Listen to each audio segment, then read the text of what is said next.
책을 좋아하는 사람들이 많습니다. 책을 좋아하는 이유는 여러 가지가 있을 겁니다. 그 중에 하나는 책이라고 하는 것이 마음에 여유를 주고 마음을 따뜻하게 하기 때문에 책을 좋아합니다. 저 같은 경우도 책을 좋아하는 이유 중에 하나는 책이 마음을 따뜻하게 하기 때문입니다. 책이라고 하는 것은 오히려 식어진 마음을 따뜻하게 하고 때로는 헌신과 비전들을 주기도 하고 책은 원래 그렇습니다. 그래서 저는 소설, 긴 책을 읽는 것보다 수필 같은 책을 오히려 좋아하고 장편보다는 그냥 짧지만 마음을 따뜻하게 하는 그러한 책을 좋아합니다. 책을 좋아하는 이유 중에 하나는 목회자는 지식을 습득하기 위해서 책을 좋아합니다. 왜냐하면 누군가에게 여러 가지 이야기들을 하면서 다양한 지식들을 가지고 있어야 사람들과 이야기가 통할 수 있기 때문입니다. 지식이 전혀 없으면 사람들이 생각할 때 우리 목사님 무식하다 이런 생각을 할 수 있기 때문에 또 교회 안에는 다양한 사람들이 있어서 다양한 사람들과 이야기를 하기 위해서는 지식이 필요합니다. 그러나 가장 중요한 것은 책을 읽는데 책 가운데에서도 하나님의 소리가 있기 때문에 그래요. 책이라고 하는 것은 사람들의 마음의 소리가 있는데 책 속에 사람들의 마음의 소리만 있는 것이 아니라 그 책 속에 마음의 소리들 속에는 하나님의 소리가 있기 때문에 책을 읽습니다. 하나님의 소리를 잘 들으려면 여러 가지 책들이 있지만 그 책들 속에서 성경책이라고 하는 책을 읽을 수밖에 없습니다. 여러분들이 요한복음을 지금 계속해 나가고 있지만 요한복음의 한 단락씩 지금 단락을 해가고 8장 같은 경우도 한 단락을 할 뿐입니다. 그러면 여러분들이 시간을 내서 오늘 하루 요한복음 8장을 읽지는 못해도 책을 들어야 됩니다. 요한복음을. 책을 읽는다는 것은 이미 마음에 여유가 없으면 책을 읽을 수가 없습니다. 그런데 글을 쓴다는 것은 특히 여유가 없으면, 마음에 여유가 없으면 글을 쓸 수가 없습니다. 성경을 읽는 이유는 성경 속에서 하나님의 소리를 듣기 위해서죠. 하나님의 음성을 듣기 위해서, 뜻을 알기 위해서. 뜻을 아는 것뿐만 아니라 어떻게 하면 성도들에게 하나님의 뜻을 잘 전할 수 있을까 하는 그러한 겁니다. 그래서 성경을 단순히 스토리로 읽는 것이 아닙니다. 단순한 스토리로 이야기하면 창세기에서부터 요한계시록까지 기본적인 스토리는 다 알고 있죠.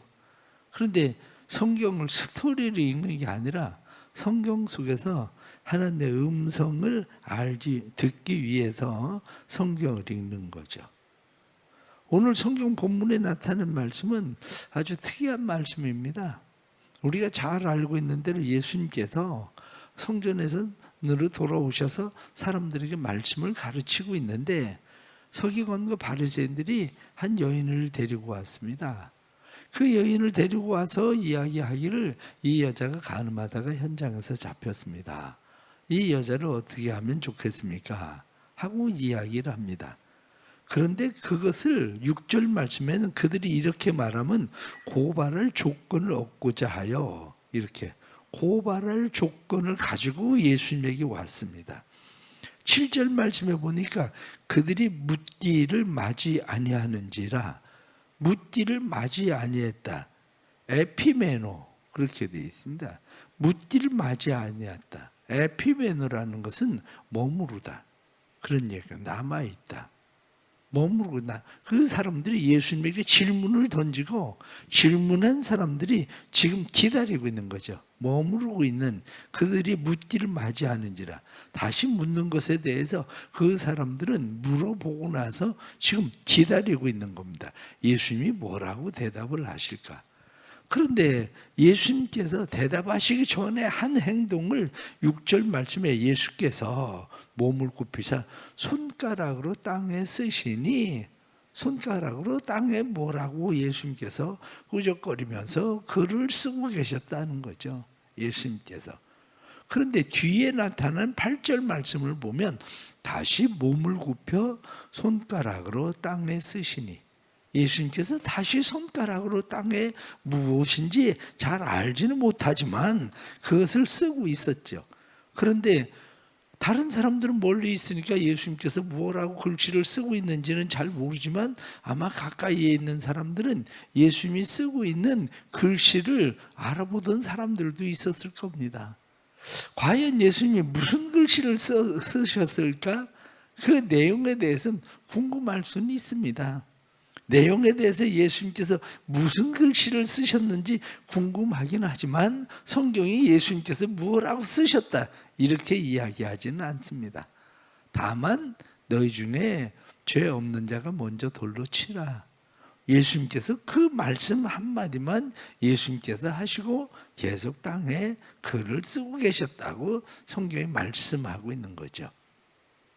예수님께서 쓰는 글을 보고 있는 사람 가운데 어떤 사람은 가슴이 뜨끔하는 정도가 아니라 어떤 사람은 예수님이 쓰시는 그 글을 보면서 가슴에 휙 몰아치는 듯한 무엇을 느끼는 사람도 있었을 수도 있습니다.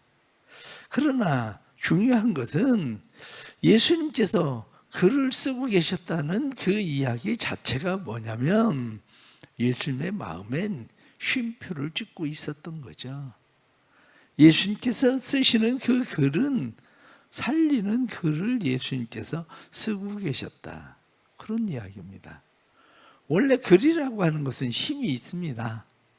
글이라고 하는 것은 힘이 있는데 글을 읽는 사람들 마음 가운데에 글을 읽는 느낌이 각각 다 다릅니다.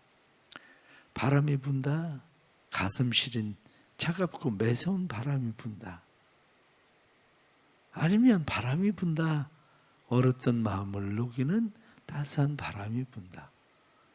단지 바람이 분다고 이야기하는 것 같은데 그 말을 듣는 사람, 그 글을 읽는 사람, 특히 글을 읽는 사람들은 그 사람들의 상황이나 환경이 어떤 상황인가, 환경인가, 가슴 시리도록 차가운 바람, 얼었던 마음을 녹이는 바람, 그 바람은 무엇인가 하고 사람들은 생각하게 되는 거죠. 마찬가지로 예수님께서 글을 쓰시면서 예수님은 무슨 마음을 가지고 계셨을까? 예수님께서 가지고 계셨었던 마음은 여러 가지가 있었을 겁니다.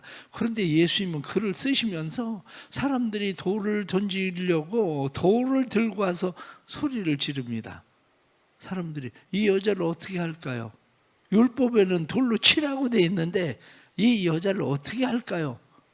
아마 어쩌면 예수님께서는 아우성치는 사람들의 소리보다도 아무 소리도 하지 못하고 그곳에서 죽음을 앞두고 있는 여인의 음성을 예수님께서는 오히려 들으셨을 겁니다.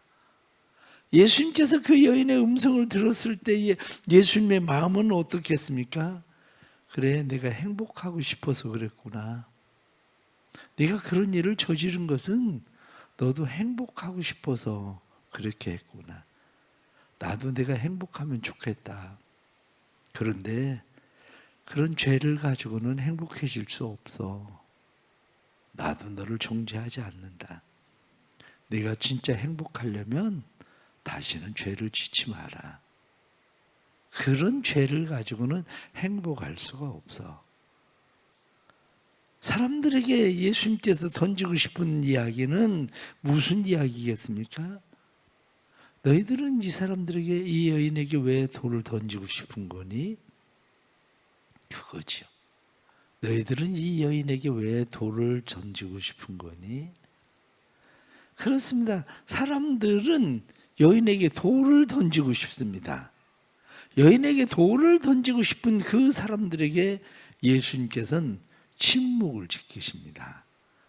너희 가운데 죄 없는 자가 돌로 치라. 그리고 예수님은 침묵을 지키고 여운의 시간을 가지고 쉼표의 시간을 가지고 땅에 글을 쓰고 계십니다.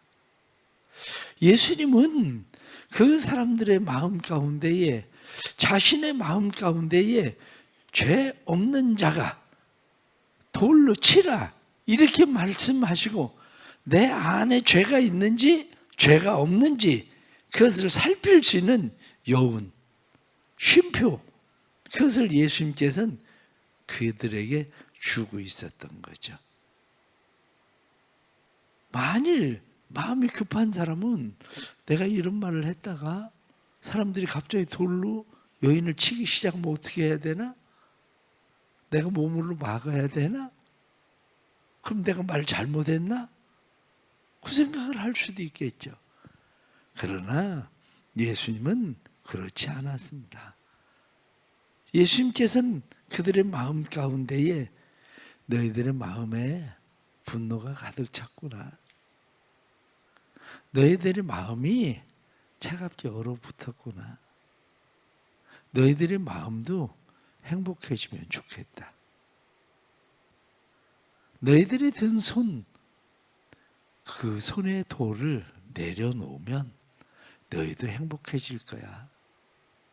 아마 예수님께서는 그 말씀을 예수님께서 땅바닥에 글을 쓰고 계셨는지도 모르죠. 오늘날 우리가 살아가면서 글이라고 하는 것은 대단히 중요합니다. 사람들의 인식이나 가치관, 세계를 바꿀 수 있는 것이 글이기도 합니다. 인식이나 가치관, 세계를 바꿀 수 있는 것은 생각이 바뀌어야 되는 건데, 생각이 바뀌면 행동이 바뀌고, 행동이 바뀌면 결과인 열매가 바뀌는 건데, 예수님께서는 그들의 마음속에 가지고 있었던, 그리고 그들의 머릿속에 가지고 있었던 생각 속에, 그들의 내면 속에 예수님께서는 무엇을 주려고 하셨겠습니까? 사람들의 마음 가운데 희망과 절망, 연대와 분노, 감동과 신념, 이런 것들을 만들어서 움직이게 하는 것이 결국 글인데, 글이라고 하는 것은 오랫동안 남아서 그 글은 사람들에게 영향력을 끼치는데, 지금도 마르크스의 자본론, 공산주의 혁명, 이런 글들이 지금까지도 영향력을 끼치고 있는 것처럼 예수님께서 직접 글을 쓰신 것은 땅바닥에 글을 쓰셨다. 오늘 성경 2번 나타난 것처럼 예수님께서 몸을 굽히사 손가락으로 땅에 쓰시니, 또 예수님께서 8절 말씀에 다시 몸을 굽혀 손가락으로 땅에 쓰시니, 그렇게 말씀하신 것처럼 예수님께서 이 글을 쓰셨는데, 그것을 요한은 뭐라고 말하고 있느냐? 요한은 우리에게 말하고 있기를, 내가 이것을 너희에게 쓰면 너희에게 영생이 있음을 알게 하려 함이라. 성경은 그렇게 말씀하고 있는 거죠. 그렇습니다. 오늘 성경에 나타난 이 말씀을 통해서 생명의 글, 예수 그리스도는 누구냐? 생명의 글을 쓰시는 분. 예수님의 생명의 글을 쓰신다고 하는 것은, 예수님의 글을 읽는 사람들은, 예수님의 마음을 읽는 사람들은 행복해집니다. 예수님의 마음을 읽을 때 행복해지는 것은, 사람이 가장 행복해지는 때가 언제입니까? 사람이 가장 행복해지는 때는 누군가 나를 사랑한다는 거예요. 내가 사랑받는 존재라는 걸 느끼는 겁니다. 세상에서 그것만큼 행복한 때가 어디 있습니까?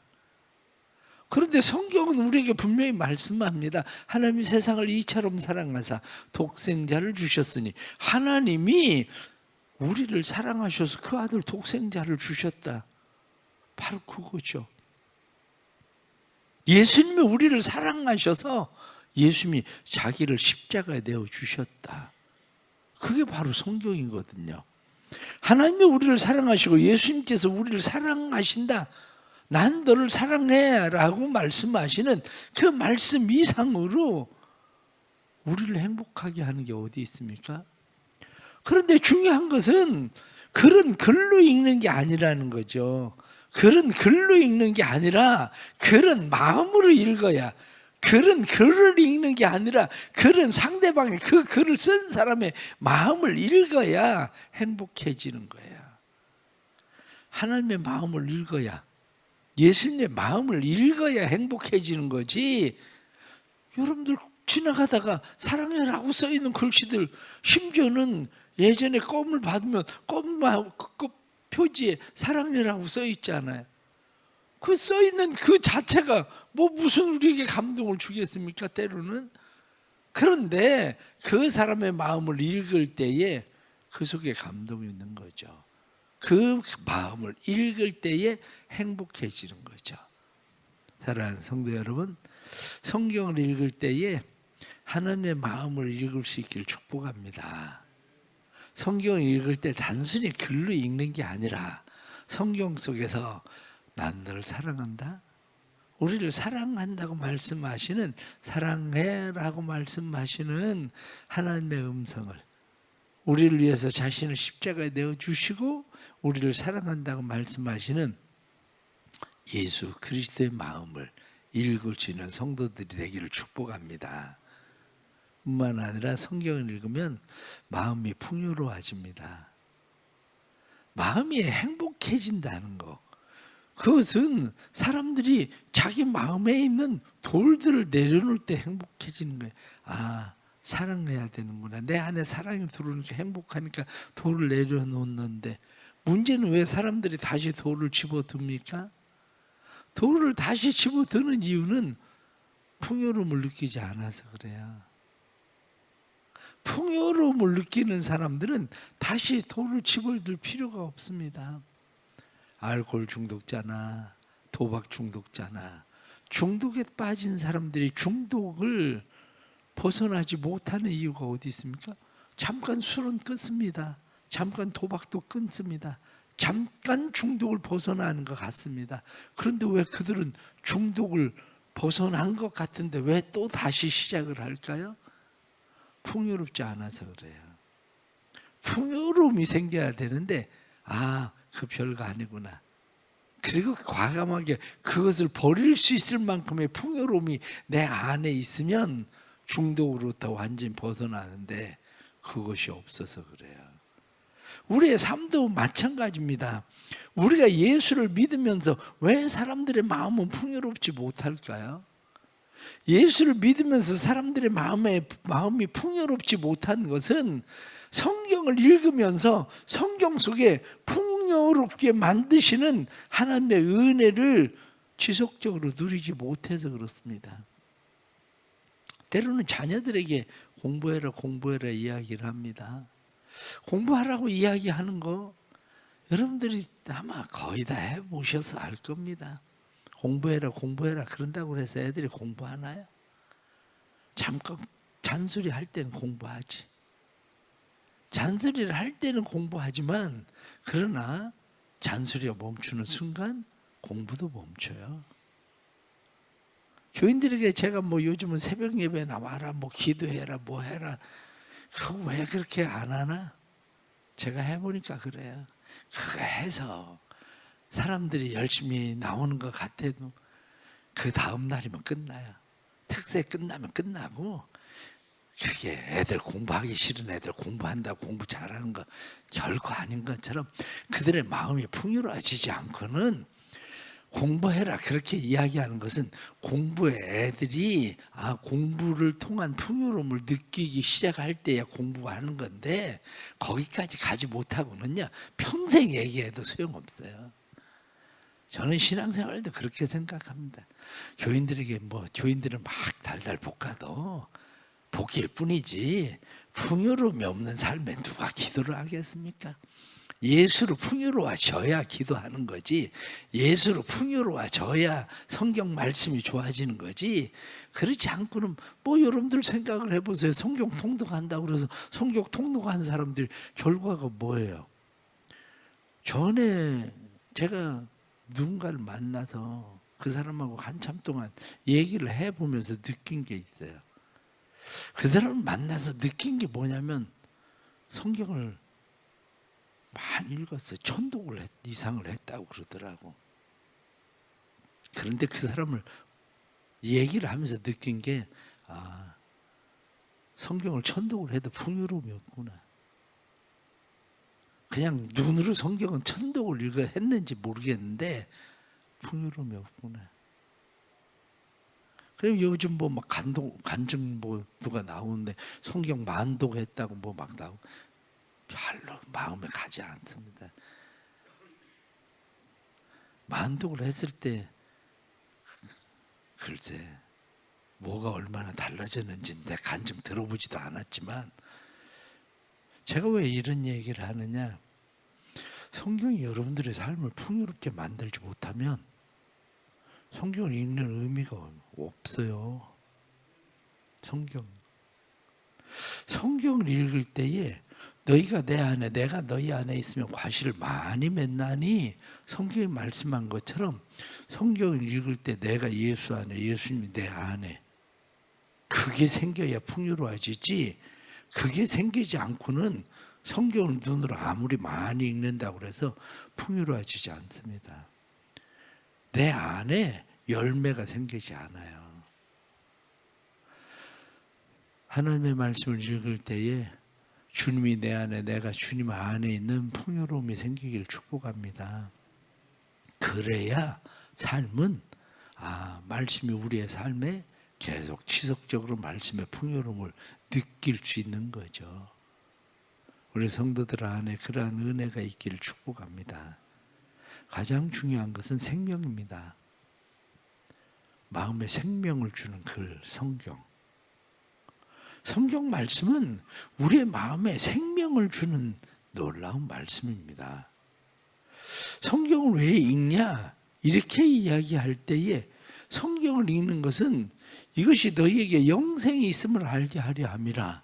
바로 그거거든요. 내 안에 하나님의 생명이 있다는 사실을 무엇으로 아느냐? 그것은 성경을 통해서 알아요. 다시 말씀을 드리면 내가 누구의 자식인지를 나는 알죠. 누구의 자식인지 나는 아는데 다른 사람이 내가 누구의 자식인지를 어떻게 알겠습니까? 그런데 호적을 통해서 아는 거예요. 호적을 보면 이 사람 누구 자식이구나. 나와 있는 것처럼 우리가 하나님의 자녀라고 하는 것을 우리가 나만 아는 것만이 아니라 내가 하나님의 자녀라는 것을 아는 것은 성경 말씀을 통해서 내 삶에 율법이 있어서 아는 게 아니에요. 사람들은 생각할 때 내가 하나님의 말씀을 지키면, 율법을 지키면, 그러면 사람들이 나를 하나님의 자녀라고 알 것 같은데 그게 아니라 사실은 그보다 더 중요한 게 있습니다. 내 안에 율법의 정신이 없으면 율법을 지키는 것을 가지고 알아지지 않는다는 거예요. 후안 까르로스 목사님 글에 율법의 정신이라는 이야기 가운데 그런 이야기가 있습니다. 어느 도시에 굉장히 가난한 아주머니가 있었습니다. 이 가난한 아주머니가 슈퍼에 갔습니다. 슈퍼에 가서 물건 아이들에게 줄 빵과 우유를 샀는데 아이들에게 줄 빵과 우유를 계산을 합니다. 계산을 하고 막 슈퍼를 나서려고 하는데 슈퍼에 조문이 이야기합니다. 아주머니, 그 가방 좀 열어보세요. 가방을 하나 가져갔는데 가방 좀 열어보세요. 그러고 이야기합니다. 아주머니는 한사코 가방을 열려고 하지 않아요. 결국 우기다가 경찰이 옵니다. 경찰이 오니까 하는 수 없이 가방을 열었습니다. 가방을 열었더니 고기 한 덩어리를 가방 속에 집어넣었어요. 경찰서에 가서 아주머니 왜 이런 일을 하셨습니까? 돈을 지불하고 고기를 가져가셨어야지. 그때 아주머니가 위법인 줄 아는데 잘못했습니다.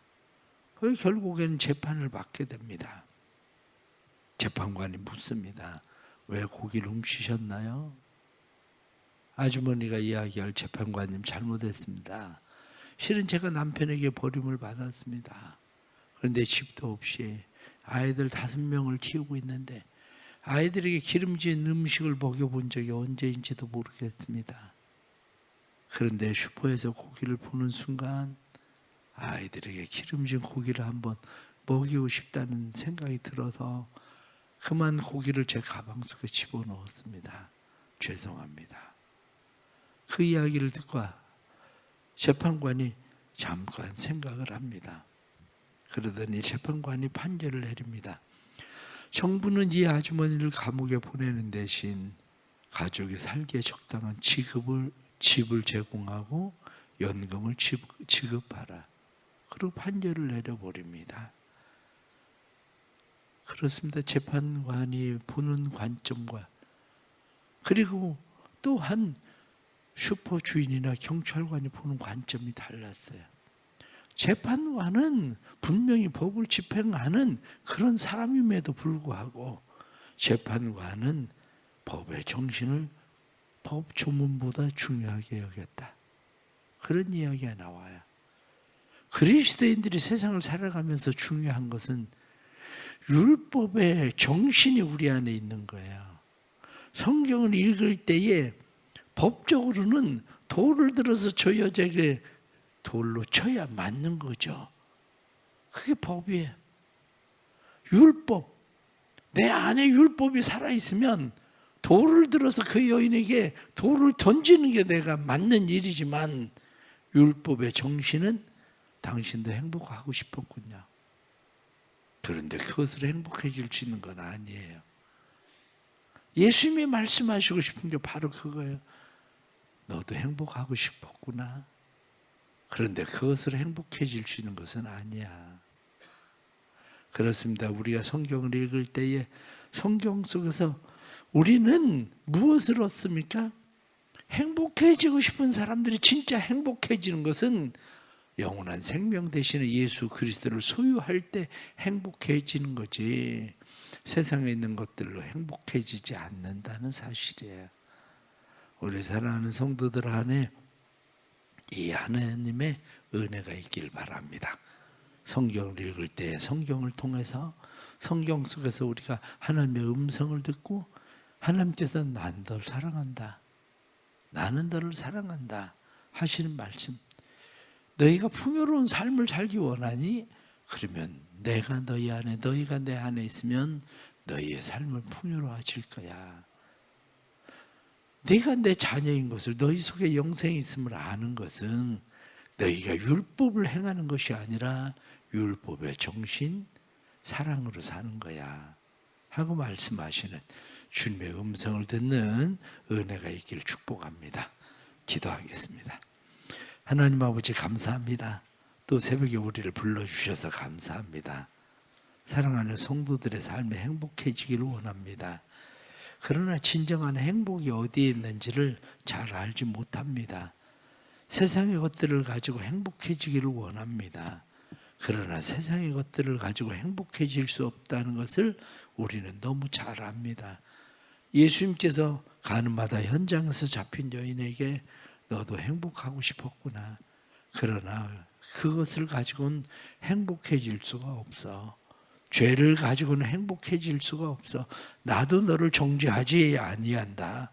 다시는 죄를 범하지 마라 하고 말씀하신 것처럼 저희들의 인생에 참으로 행복해지는 것은 하나님의 말씀 속에서 행복해진다는 것을 깨닫게 해 주옵소서. 내가 너를 사랑한다 말씀하시는 하나님의 마음을 읽을 수 있도록 도와주시고, 우리가 예수 안에 있으면 풍요로운 삶이 된다는 것을 알게 해주시고 풍요로움을 느끼게 해 주옵소서. 뿐만 아니라 우리 안에 사랑의 마음이 있게 해주셔서 우리 손에 들고 있는 돌들을 내려놓게 하시고 우리의 마음 가운데 있는 원망과 분노, 그리고 다른 사람들을 향한 시기와 질투의 마음의 돌들을 내려놓고 저희들이 주님 안에서 사랑으로 행하며 행복해지는 하루 되게 해 주옵소서. 특별 새벽기도를 통해서 우리의 마음에 품은 영혼들 은혜해 주시고 이 영혼들의 구원의 역사가 일어나도록 하나님 도와주옵소서.